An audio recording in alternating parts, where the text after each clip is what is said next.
I've come to Portland, Oregon to speak to Eutychus Kang'arwa. Eutychus Kang'arwa is a Kenyan who has been running food business for quite a long time. He specializes in nyama choma. And because I have kids right here and that flow of people coming in and getting all the stuff, so we decided, you know what, we need to find where people can be coming and even to be independent with the business. So we found a place, and that's where we took them to the food cart. We are here to find out how the business is doing and just generally why many people are now moving to the west from the east coast. We drove for how many days? 5 days. 5 days. We left on Sunday and we got here on Thursday. We rented a house and life started.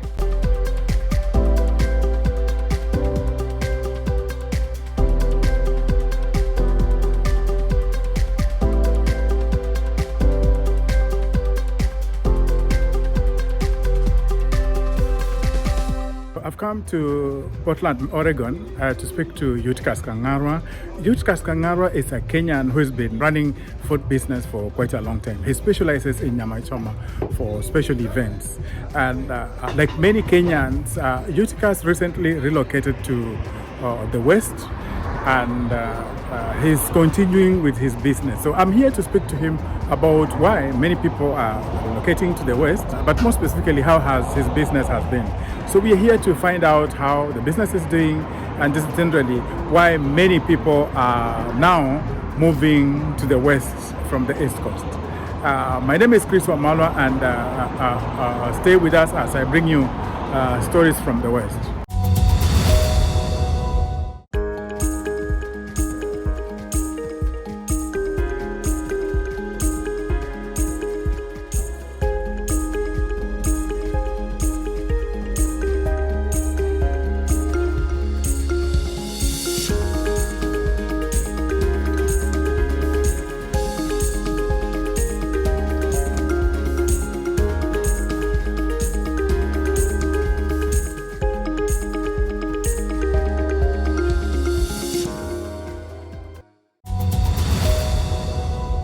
My name's Jane Macharia, wife to Eutychus Macharia, married to this handsome man. Yeah. With 4 kids, 2 girls, 2 boys.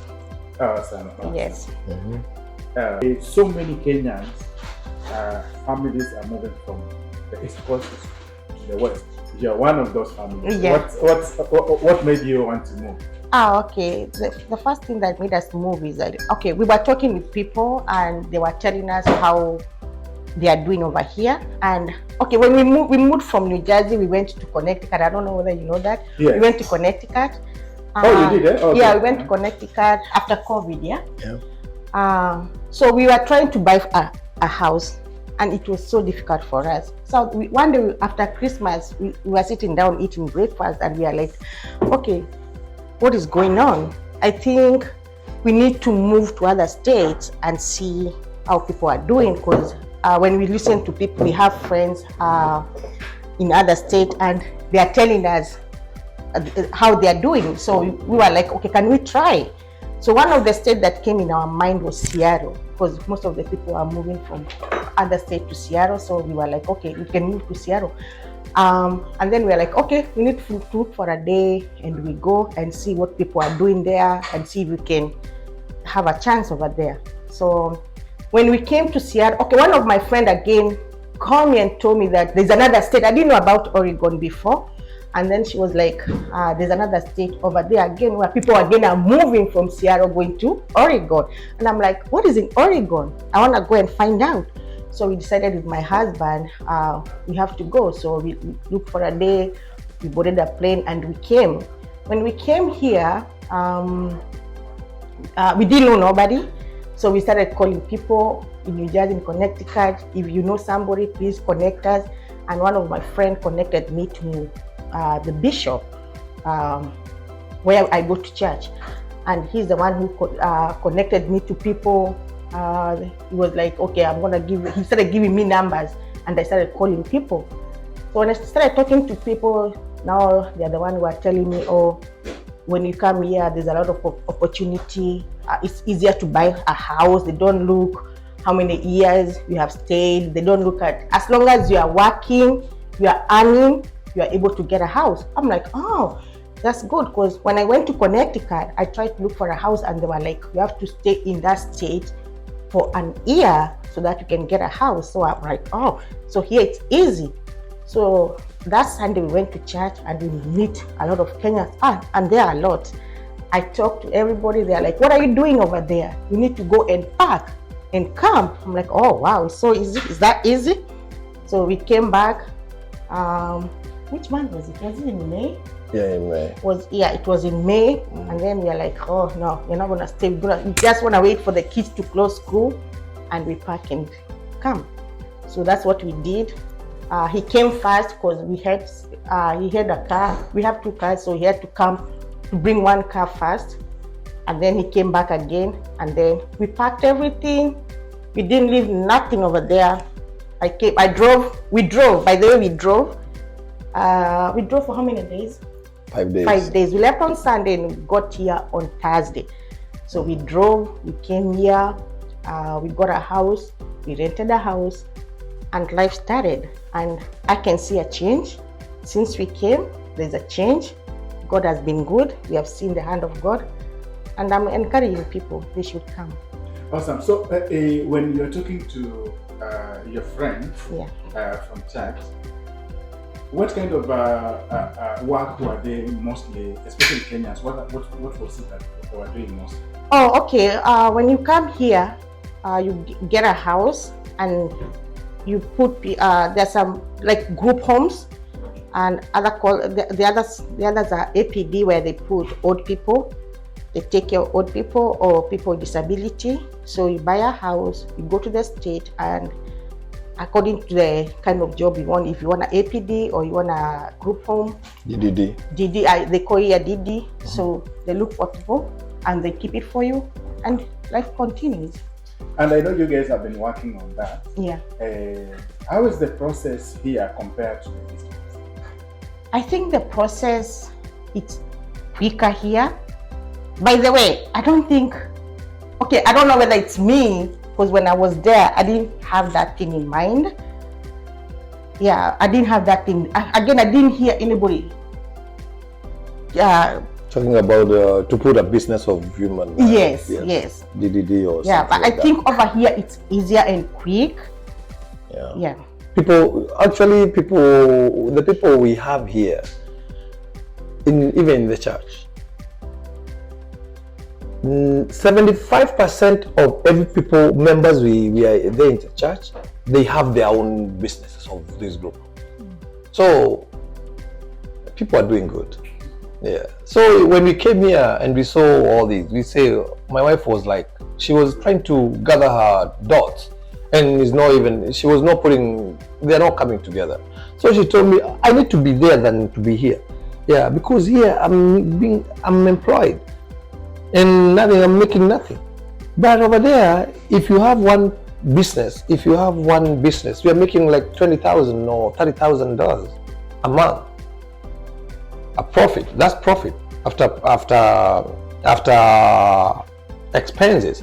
So when they came, they were like, "Oh, that's how they're doing it." Oh, okay. So my wife was like, "I'm not gonna live here next 2 months. So we're gonna wait for kids to close school, and then we go there. Then we're gonna go and sort out ourselves." And now, as you heard, she says she's doing better. So then, you guys have been here barely 6 months. 4 months, right? Oh, okay. From June. From when? 4 months. Yeah. 4 months, yeah. And you've been working on this. Of course, now you already have a house. Yes. A beautiful house. Is the house ready? Yeah, the house is ready. We are waiting for already licensed. We are waiting for them to approve it, and then from approving the license, then we put people inside. Then what did you have to do to convince this Mzungus that of course you're a nurse, But what's is there some other further trainings or something to prepare for that? Because those are special kind of people. Okay, I've been in this field for almost now 10 years. So when you come here, they want to see your resume, and they'll look what you have been doing, if you have been taking care of this kind of people. And that's it. That's what I did. I did an application. I put on my resume. I put on my training. There's some training that you have to do online. So I did all those training. I finished and I submitted them together with the application. Now they'll look at it and then they're gonna give you the feedback.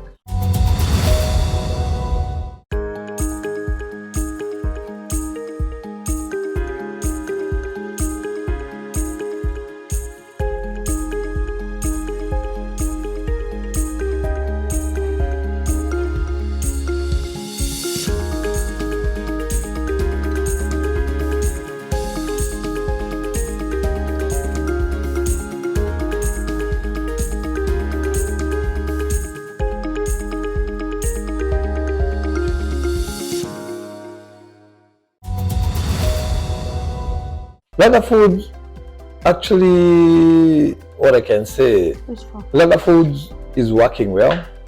We have been doing good all along West Coast, because remember, I've been going around all these states and trying to promote all my company's products.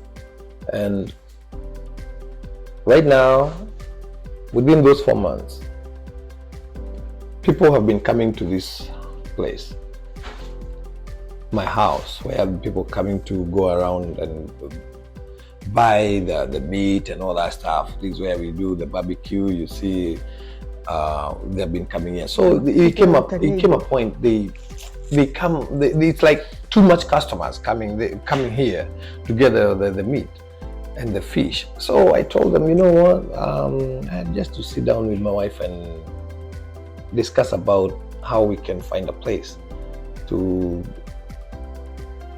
put this to make these people availability and convenience to get their products wherever they want. Yeah. So we went with the city.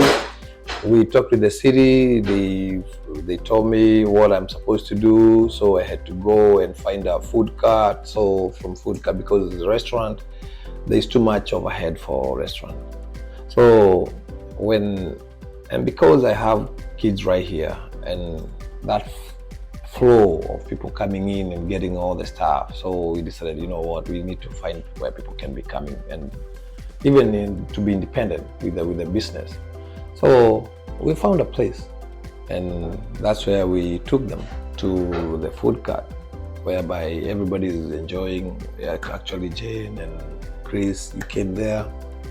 We enjoyed You enjoyed the nyama choma, and you saw all, even white people, everybody is coming there to buy. So we don't do business because of only Kenyans. We do this business because of other nationalities, because food is an art. My name's Kyle Robinson. I live in Portland, Oregon, and I'm trying some food today. Awesome. Carl, how did you hear about this Kenyan food here? I just drove into the parking lot and walked up to it. So I saw it open. I was like, what smells so good? So we just came over to see what it had. Oh, so you're attracted by the smell? Yeah, actually it was. Awesome. Yeah, so you've just I know what you've tasted is this is chapati, and that is spinach, and then fish, tilapia. Yeah, tilapia. Yeah. So how does it taste like? It tastes awesome. I'm excited to come back and order something else next time. Awesome. So I'm gonna try the lamb, I think, next time. I'm excited. Yeah. We got another option for good food in the neighborhood. That is great. Yeah, my wife and I love coming to food carts like this and just trying out new food and seeing what they have to offer. So it's a really common part of Portland, is these little places where the different people have their little food and a lot of different ethnicities and things to try. So I've never tried Kenyan food, and so I'm excited to try it again. When you you have good stuff, people will always want to try, and people will want to, because if you want to keep the doctor out of your life, you have to eat good. Yeah. And that's our concept. We try to make sure that whatever we eat good, so that the doctor will always be out of our life. So we are here, and we are doing good, because we are trying to make sure that we put our people in the best way. And again, there was no nyama choma here in the US, in the Oregon state. So when I came here, Bishop Elijah told me, when we want to do the nyama choma, sometimes even we don't even get it, because people want to say that they do it, but it's different. They don't know how to do it. They don't know how to do it. So, and as the media, or how people follow me, when they had me, because I always post when I'm wherever I am. So when they had I'm in Oregon, and some people told Bishop Elijah, because I went to church to Bishop Elijah Church, Upendo Church. They said, because now because you're there.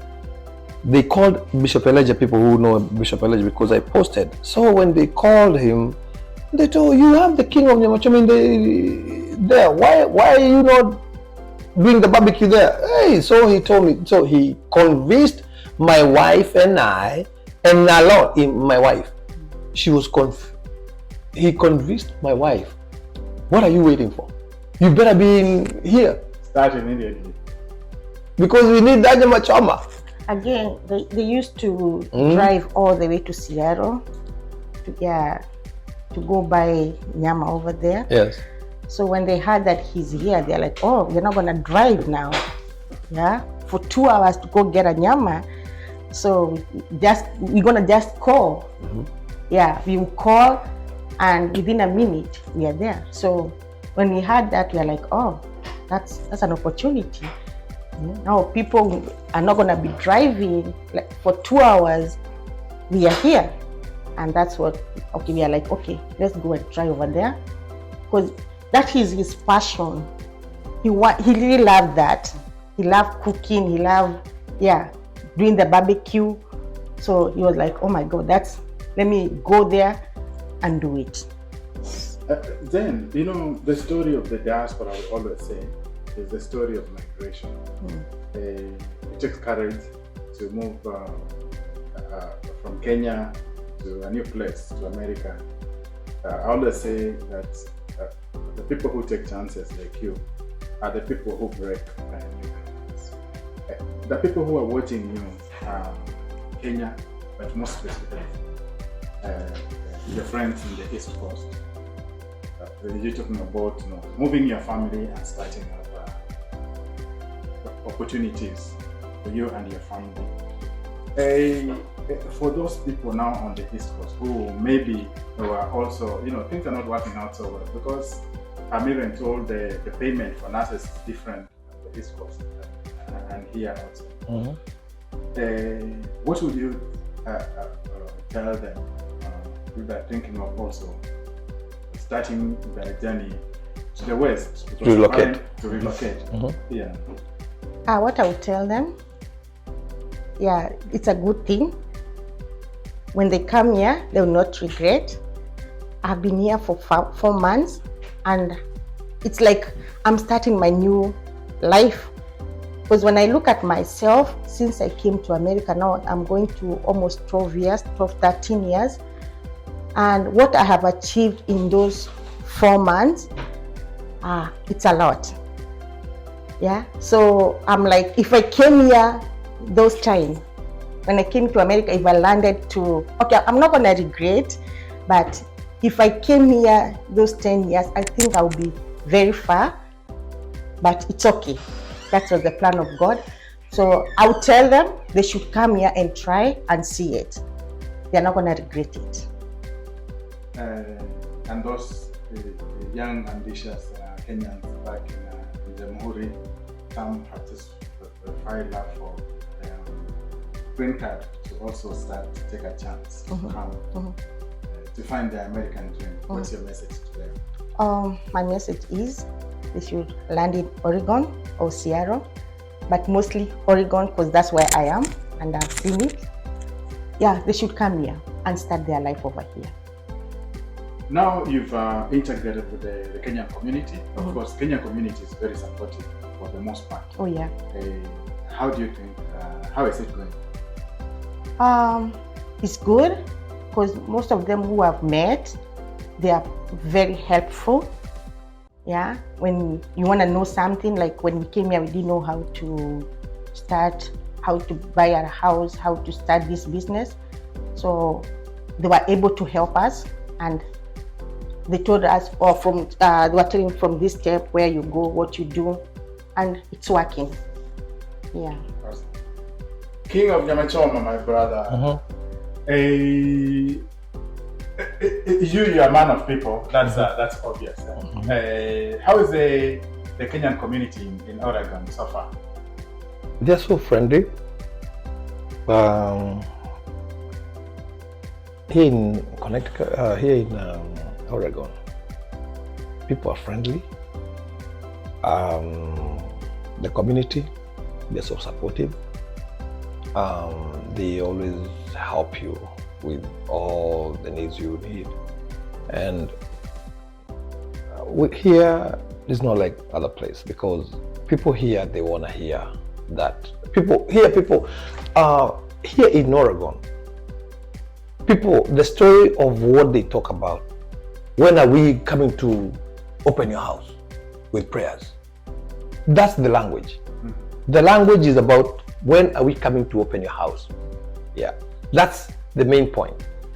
And when I heard about that, I'm like, oh, this is where we're supposed to be. Because if someone now, you're talking about, when are we coming to open your house? That's a business. Yeah. To open a business, that's where you're supposed to be. You don't have to be somewhere. You're being like, when are you going to get the job? It's not about the job now. It's about an entrepreneur. Yeah. To be independent. To be like, now you're the boss. So when I heard that, and as a businessman and as an entrepreneur, I said, you know what, this is where we are supposed. So I had to put a tick with what my wife saw, and I told her, you know what, let's put an effort to make sure that now we are here in this state, because we want to be among of the people who are talking about opening those businesses. Awesome. Then, lastly, before we go to church, we are getting late. So this place, how many people do you hope to host once everything goes through? Okay, for me, I'm opening a DD house. For me, I think 3 people. What's the difference between what do you call it? A DD, that's a disability development or people with disability. Yeah, so that's what and maybe some behavior thing. That's what I'm planning to. That's what I'm putting myself. I'm gonna put like 4 people. 3 people. 3 people. Sorry. Yeah, 3 people in a house. Oh, okay. Yes. So you've done all the modifications and everything. Yes, it's a 3-bedroom house and a caregiver room too. So that 4-bedroom house. Now 3 are for the client, and 1 room for the caregiver. Of course, now you're going to need a lot of support from the kids. The world has been supportive. I love your kids. I was out there with Peter when he was firing the grape. By the way, hiyo nyama choma yangu bwana. Peter, I have to test your nyama choma from yesterday. I hope it didn't kill it. Yeah. So then, of course, you need a lot of support from your family. That's your strength. That's your pillar. Even though you have support from the community, you need a lot of support. How are they taking the business up? Oh, they loved it. My kids can't wait. They're like, Mommy, when are we going to start this? Yeah, they love it. And I'm so happy because I know now I have people who going to support me. We're going to walk the journey together. Yes. thank you very, very, very much, guys. This is very encouraging. At a personal level, I'm really, I believe now I have a clear understanding of it because, like I said, it's the same thing that we're traveling. We came to this country to look for opportunities. Yes. So it will be pointless to see opportunities and not take embrace those opportunities.